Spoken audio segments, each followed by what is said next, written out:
Saudara, setelah kalah 1-5 dari Australia di matchday 7 pada Kamis 20 Maret, tak ada lagi alasan bagi timnas Indonesia untuk tidak menang melawan Bahrain. Hanya kemenangan atas Bahrain lah yang membuka peluang timnas Indonesia lolos ke Piala Dunia 2026. Itu sebabnya timnas Indonesia mengusung misi wajib menang lawan Bahrain. Pertandingan krusial Indonesia versus Bahrain akan berlangsung di Stadion Utama Gelora Bung Karno, Senayan, Selasa malam 24 Maret. Timnas Indonesia dan Bahrain akan memperebutkan posisi 3 dan 4 besar klasemen grup. Skuad asuhan Kluivert turun posisi setelah kalah 1-5 dari Australia di Sydney Football Stadium yang membuatnya berada di peringkat keempat klasemen dengan koleksi 6 poin dari 7 pertandingan. Sementara Bahrain yang kalah 0-2 dari Jepang masih menghuni peringkat kelima klasemen. Peluang timnas Indonesia untuk lolos langsung ke Piala Dunia 2026 di Amerika Serikat, di Kanada dan Meksiko semakin tipis setelah skuad Garuda terjungkal di kandang Australia 20 Maret lalu. Tetapi tim Garuda masih bisa berjuang melaju jalur putaran keempat dengan syarat mengamankan posisi ketiga atau keempat di grup ini. Kunci utama untuk tetap bertahan dalam perburuan tiket Piala Dunia adalah memenangkan 2 laga kandang krusial melawan Bahrain dan Tiongkok. Pelatih Patrick Kluivert kini menghadapi tantangan besar untuk membawa timnas Indonesia bangkit dalam laga berikutnya melawan Bahrain di Stadion Utama Gelora Bung Karno, Jakarta, Selasa 25 Maret. Jika kemenangan bisa diraih, peluang untuk lolos ke putaran keempat akan semakin besar. Dalam debutnya membela Indonesia saat menghadapi Australia, striker Ole Ramene menyumbang satu-satunya angka di menit ke-78. Memberikan harapan bagi tim di tengah dominasi Australia. Debut Ole pun mencuri perhatian. Maka tak heran performanya di laga tandang melawan Australia membuat Ole diharapkan jadi tumpuan di lini depan dalam urusan mencetak gol dalam pertandingan lawan Bahrain Selasa malam.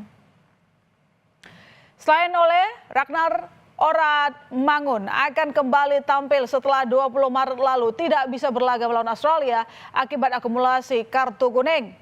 Jadi Ragnar berada dalam kondisi bugar dan siap untuk dimainkan. Secara teknis, kehadiran Ragnar Oratmangun akan memberi tambahan penting di lini depan skuad Garuda.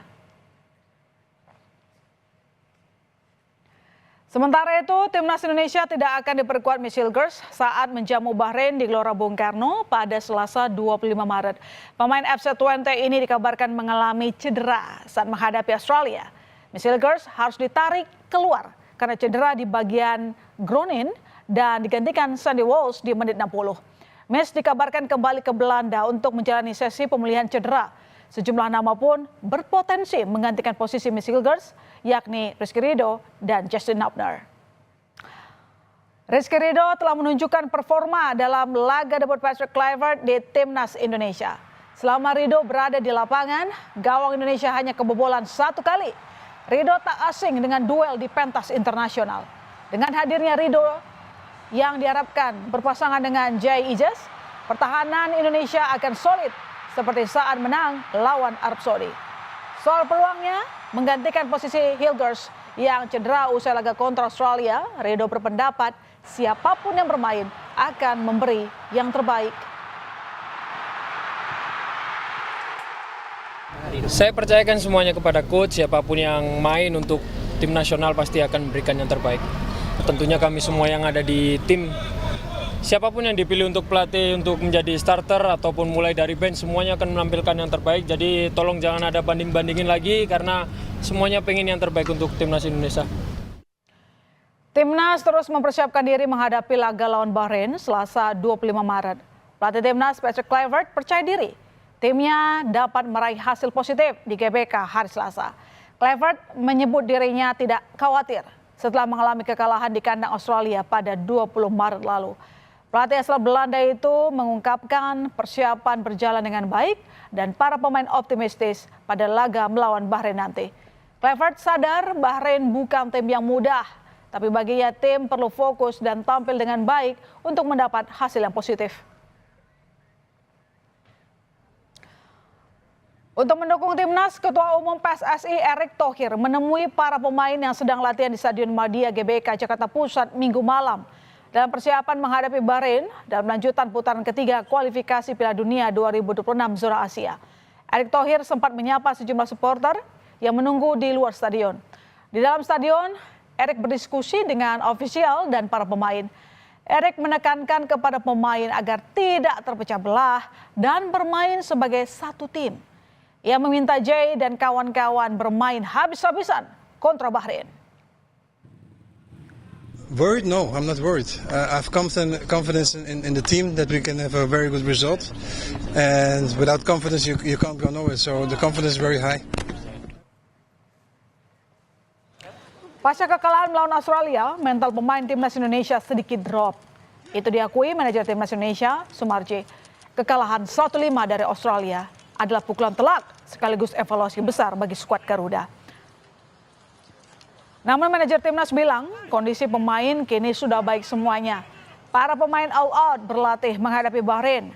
Terlebih tuntutan menang menghadapi Bahrain membuat Tom Haye dan kawan-kawan wajib meraih 3 poin untuk memperlebar peluang lolos ke Piala Dunia 2026. Kita tahu kalau kalah ya pasti semuanya lemes lah, itu biasa lah ya. Di setiap pertandingan ketika mengalami kekalahan ya pasti situasinya tidak baik. Tetapi di tim ini juga ada tim yang memang khusus menangani berkaitan dengan mental para pemain yang agak sedikit menurun. Kondisinya latihan ini tadi sudah betul-betul baik semua dan boleh dikatakan fight para pemain all out berlatih dan akan mempersiapkan dengan baik untuk menghadapi Bahrain di tanggal 25 nanti. Sementara itu tim Bahrain juga tengah bersiap pada latihan kedua. Timnas Bahrain membawa seluruh pemainnya sebanyak 25 orang untuk berlatih di lapangan A Senayan Jakarta Minggu malam yang ditutupi dengan kain hitam sekelilingnya. Satu pemain Bahrain, Hamad Al-Shamsan, terpaksa absen jelang laga melawan Indonesia karena mengalami robek otot saat melawan Jepang 20 Maret. Tapi hal ini tak mengurangi kepercayaan diri skuad Dragan Talicic untuk meraih poin penuh saat jumpa Indonesia pada Selasa malam di Stadion Utama Gelora Bung Karno, Jakarta.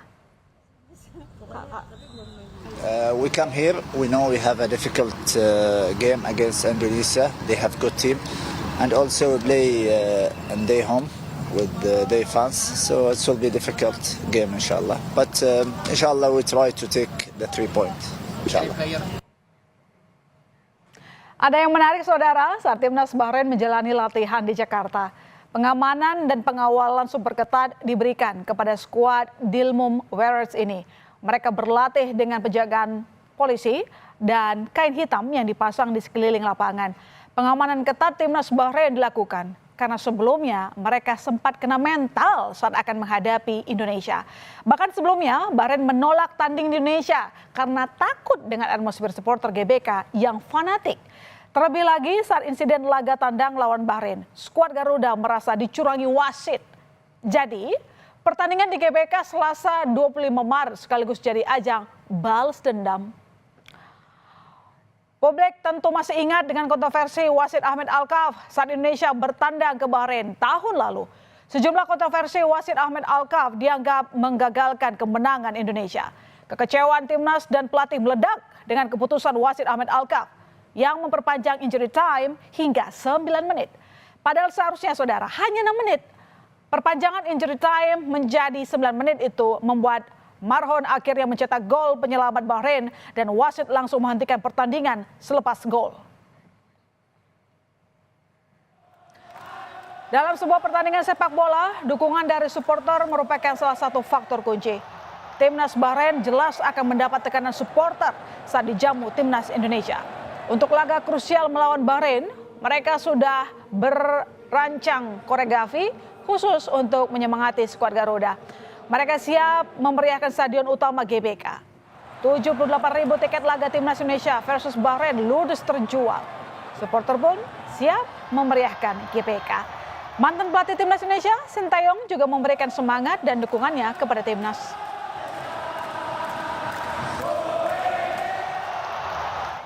Peluang timnas Indonesia untuk lolos ke Piala Dunia masih terbuka. Meskipun berat mengejar posisi kedua agar lolos langsung Piala Dunia. Lupakan kekalahan timnas Indonesia di sini, Presiden Prabowo Subianto mengajak masyarakat kembali mendukung skuad Garuda untuk laga selanjutnya. Presiden menegaskan, sepak bola menggambarkan tekad kita agar Indonesia tidak boleh dianggap remeh dunia. Analisis soal kekalahan timnas kemarin juga datang dari mantan pelatih timnas Sinteyong. Ia bilang minimnya waktu latihan jadi salah satu faktor Indonesia menelan kekalahan dari Australia. Ini juga ada tim yang baru, ya kan, pelatih baru, tim teknis baru. Jadi saya percaya kita akan mencapai hal yang baik. Ini sepak bola ini adalah sesuatu yang penting karena rakyat kita memang merasakan bahwa sepak bola itu menggambarkan tekad kita, menggambarkan semangat kita. Indonesia tidak boleh dianggap remeh oleh bangsa manapun di dunia, termasuk terutama di hal-hal seperti olahraga. Ribuan supporter timnas Indonesia siap merahkan Stadion Utama Gelora Bung Karno. Latihan pun sudah diintensifkan untuk membalas kekalahan timnas saat bertandang di Sydney, Australia 20 Maret lalu. Tidak berlebihan bila pertandingan Indonesia kontra Bahrain Selasa menjadi penentu. Tak ada kata lain, timnas wajib menang untuk menjaga asa peluang lolos ke Piala Dunia 2026.